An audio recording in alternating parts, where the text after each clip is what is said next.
জন্ম আৰু বাল্যকাল 1910 চনৰ 26 আগষ্টত যুগোস্লাভিয়াৰ স্কপছে নামৰ এখন সৰু চহৰত এটা আলবানিয়ান পৰিয়ালত এটি দেৱ শিশুৰ জন্ম হয়। শিশুটিৰ দেউতাকৰ নাম কুলবজিউ আৰু মাকৰ নাম আছিল দ্ৰানা ফিলবাৰ্না। মাক দেউতাকে কন্যা সন্তানটিৰ নাম থলে এগনিছ গঞ্জা বজিউ। মাক দেউতাকে লক্ষ্য কৰিছিল যে শিশুটিৰ চকুজুৰি খুব উজ্জ্বল আছিল আৰু গাৰ ৰংটো আছিল গোলাপী। কুলবজিউৱে ঘৰ আৰু গেলামালৰ ব্যৱসায় কৰিছিল আৰু স্কপছে চহৰত সুনাম অৰ্জন কৰিবলৈ সমৰ্থ হৈছিল। তেওঁ এজন দয়ালু আৰু অন্তৰ খোলা মানুহ আছিল আৰু তাৰ গুণতেই সকলো মানুহৰ অন্তৰ জয় কৰিব পাৰিছিল। দ্ৰানা ফিলবাৰ্নাৰ ঘৰ আছিল ভেনিছত। পিছত কুলবজিউৰ সৈতে হোৱা বিবাহ সূত্ৰে তেওঁ যুগোস্লাভিয়াৰ স্কপছে চহৰত বাস কৰিবলৈ আহিছিল। এগনিছৰ পাছত তেওঁলোকৰ এগে নামৰ এজনী ছোৱালী আৰু লেজাৰ নামেৰে এটি ল'ৰা হয়। এইদৰে তিনিটা সন্তানেৰে বজিউ পৰিয়ালে আনন্দৰে সময়বিলাক পাৰ কৰিছিল। কুলবজিউৱে দেশৰ দুৰ্দিনৰ সময়তে ল'ৰা ছোৱালী তিনিটাক গঢ়িবৰ বাবে অশেষ পৰিশ্ৰম কৰিব লগা হৈছিল। ব্যৱসায়ৰ ধনেৰে তেওঁ ঘৰখন সুন্দৰকৈ চলোৱাৰ উপৰিও তাৰে কিছু অংশ নিকিন লোকৰ মাজতো ভগাই দিছিল। নগৰ কমিটিৰ এজন সদস্য হোৱা কাৰণে তেওঁ দুখীয়া লোকসকলক অন্ন বস্ত্ৰ নিয়মীয়াকৈ যোগান দিব পাৰিছিল। নিজৰ মাতৃভাষা জনাৰ উপৰিও তেওঁ কেইবাটাও ভাষা জানিছিল, যি কাৰণে তেওঁ সকলোৰে আদৰৰ পাত্ৰ হৈছিল।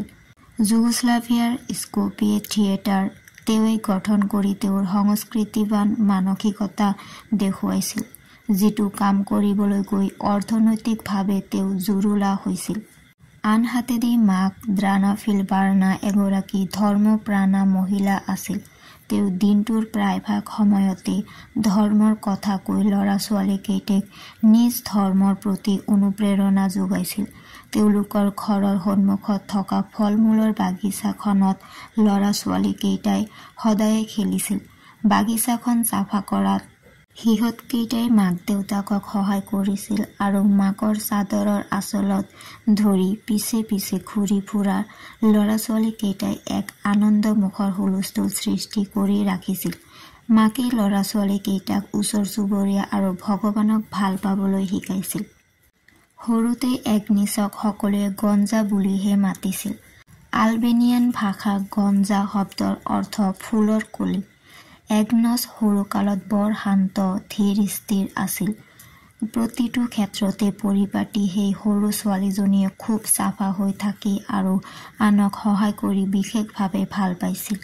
মাক দেউতাকৰ ওচৰত ভায়েক আৰু ভনীয়েকৰ বিৰুদ্ধে কেতিয়াও গোচৰ তৰা নাছিল। কিন্তু ভায়েক লেজাৰ আছিল অত্যন্ত দুষ্ট। সি ৰাতিৰ আন্ধাৰত পাকঘৰত পিটপিটাই ঘূৰি ফুৰিছিল আৰু সুবিধা পালেই পাকঘৰত থকা বিস্কুট চেনি আদি চুৰ কৰি খাইছিল। এগনিছে ভায়েকক বুজাইছিল যে তেনেকৈ পাকঘৰৰ পৰা চুৰ কৰি খোৱা উচিত নহয়, কাৰণ প্ৰভু যীশুৱে সকলো দেখি থাকে। অৱশ্য কেতিয়াও বিৰক্ত নোহোৱা এগনিছে মাকক ভায়েকৰ বিষয়ে কোৱা নাছিল। 1917 চনত এগনিছৰ বয়স মাত্ৰ 7 বছৰ হওঁতেই দেউতাকৰ হঠাৎ মৃত্যু হ'ল আৰু দেউতাকৰ অসময়ত হোৱা মৃত্যুৱে পৰিয়ালটোক নিথৰুৱা কৰিলে। মাকো দেউতাকৰ শোকত ভাগি পৰিল। পৰিয়ালটো চলিবলৈ উপায় নাইকিয়া হ'ল। সেয়েহে মাক দ্ৰানাই মনটো স্থিৰ কৰি কাপোৰ ব্যৱসায় আৰু এম্ব্ৰইডাৰী কৰিবলৈ আৰম্ভ কৰিলে। কিন্তু নিয়তিৰ কি পৰিহাস! এটাৰ পাছত এটা বিপদে যেন পৰিয়ালটোক কাতৰ কৰি পেলালে। ব্যৱসায়ৰ অংশীদাৰজনে গোটেই মূলধনখিনি লৈ কৰবালৈ গুচি গ'ল। সেয়েহে দ্ৰানাই সকলো প্ৰভু যীশুৰে ইচ্ছা বুলি ভাবি ধৰ্মত আশ্ৰয় ল'লে।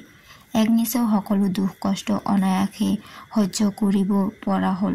তেওঁ বেছিভাগ সময় ভনীয়েকৰ লগত গৈ চেক্ৰেড হাৰ্টৰ গীৰ্জাত কটাবলৈ ল'লে আৰু গীৰ্জাৰ পুথিভঁৰালত ঘণ্টাৰ পাছত ঘণ্টা কিতাপ পঢ়ি যেন পৃথিৱীৰ দুখ যন্ত্ৰণা অভাৱৰ পৰা আঁতৰলৈ তেওঁ গুচি গ'ল।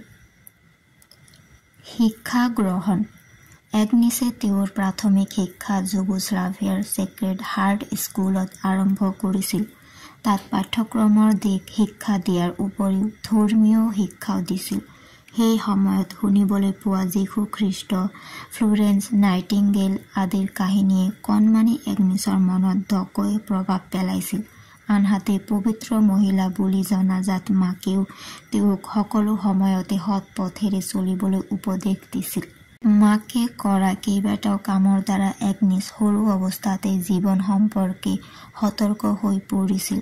এদিন গধূলি এগনিছে তেওঁৰ লগৰীয়াসকলৰ লগত কোনোবা এজন মানুহৰ দুখ গুণৰ বিষয়ে আলোচনা কৰি থাকোঁতে হঠাৎ বিজুলী বাতি নুমাই গ'ল আৰু সেই আলোচনাৰো সিমানতে অন্ত পৰিল।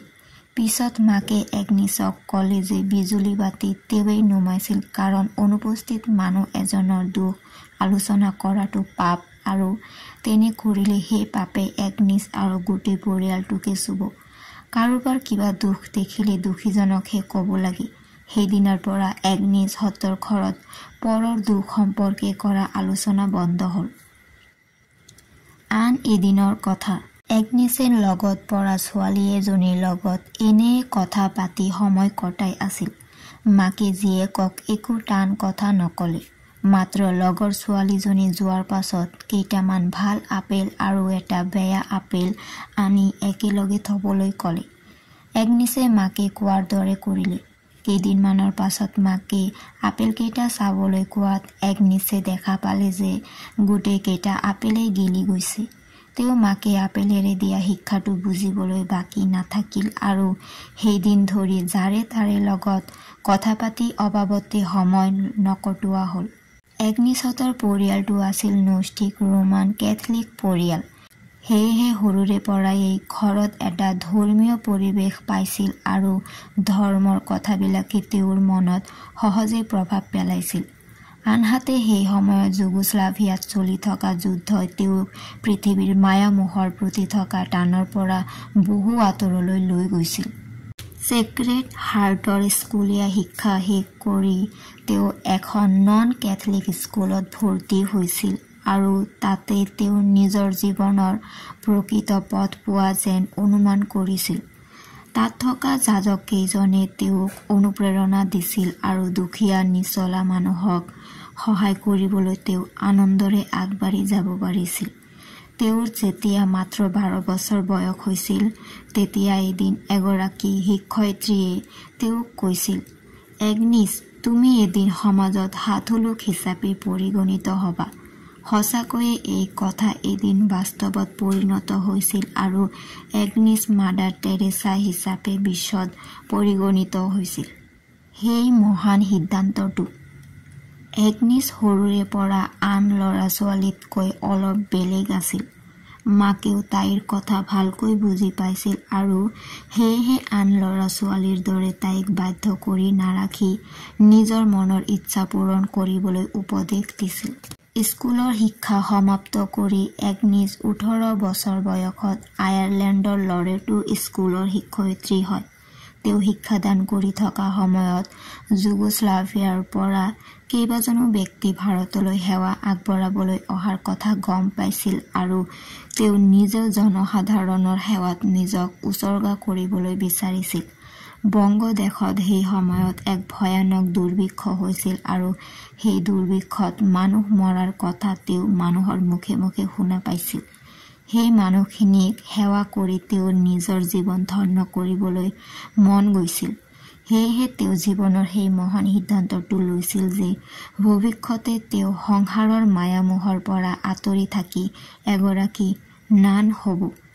সেয়েহে সেই মহান উদ্দেশ্য আগত ৰাখি ভাৰতৰ বংগদেশত কাম কৰাৰ আশাৰে তেওঁ যুগোস্লাভিয়াৰ নানাৰীলৈ এখন চিঠি লিখিলে। চিঠিখন পাই নানাৰীৰ প্ৰধান ফাদাৰ ভিটজেকে এগনিছক লগ পাব বিচাৰিলে। এগনিছে সেই নিমন্ত্ৰণ পাই অলপো সময় নষ্ট নকৰাকৈ গৈ স্কোপিয়ে চহৰত ফাদাৰক লগ কৰিলে। ফাদাৰে তেওঁৰ লগত জীৱনৰ বিভিন্ন দিশত কথা পাতিলে। বিশেষত সংসাৰৰ মায়ামোহৰ পৰা আঁতৰি থাকি যে এটা সম্পূৰ্ণ নিস্বাৰ্থ জীৱন অতিবাহিত কৰিব লাগিব সেই কথা এগনিছক বুজালে। কিন্তু এগনিছে সেইখিনি হাঁহি হাঁহিয়ে গ্ৰহণ কৰিবলৈ সাজু হ'ল। তেওঁৰ মতে তেওঁৰ এটা জীৱন আন হাজাৰজনৰ জীৱনতকৈ কেতিয়াও বেছি মূল্যৱান হ'ব নোৱাৰে। ফাদাৰেও এগনিছৰ তেনে সুন্দৰ মানসিকতাক প্ৰশংসা কৰিলে আৰু শিক্ষয়িত্ৰী হিচাপে তেওঁক বংগদেশৰ লৰেটো স্কুললৈ যিমান পাৰে সোনকালে যাবলৈ ক'লে, যাতে তাত শিক্ষা প্ৰদানত লাগি থাকিও দুখীয়া দৰিদ্ৰ আৰু দুৰ্ভিক্ষত ক্ষতিগ্ৰস্ত হোৱা লোকসকলক সহায় কৰিব পাৰে। সময়ৰ আহ্বান এগনিছে গ্ৰহণ কৰিলে। মহান ত্যাগৰ আদৰ্শৰে নিজৰ পৰিয়াল, ইষ্ট কুটুম্ব, নিজৰ ভাষা, সৰুৰে পৰা ডাঙৰ হোৱা উপজা জন্মভূমি এই সকলো এৰি থৈ ভাৰতবৰ্ষলৈ গুচি আহিল। লগত লগৰীয়া হৈ আহিল মাত্ৰ এক প্ৰবল মানসিকতা, মাকৰ অনুপ্ৰেৰণা আৰু যীশুৰ আশীৰ্বাদ। সেয়া আছিল 1928 চনৰ 26 ছেপ্টেম্বৰ। এগনিছ মাক আৰু ভনীয়েকে স্কপজেৰ পৰা ট্ৰেইনেৰে জাগ্ৰেবলৈ গৈছিল। তাত বন্ধুবৰ্গ, ইষ্ট কুটুম আৰু গীৰ্জাৰ সকলো বিষয় ববিয়াই তেওঁলোকক বিদায় সম্ভাষণ জনাবলৈ আহিছিল। মাক আৰু ভনীয়েকৰ সৈতে জাগ্ৰেবত কিছুদিন থকাৰ পাছত সেই ঠাই এৰাৰ সময় আহিল। এগনিছে মাকক জীৱনত শেষবাৰৰ কাৰণে মাত মাতি যি বিদায় মাগিলে জীৱনত আৰু কেতিয়াও দেখা দেখি নহ'ল।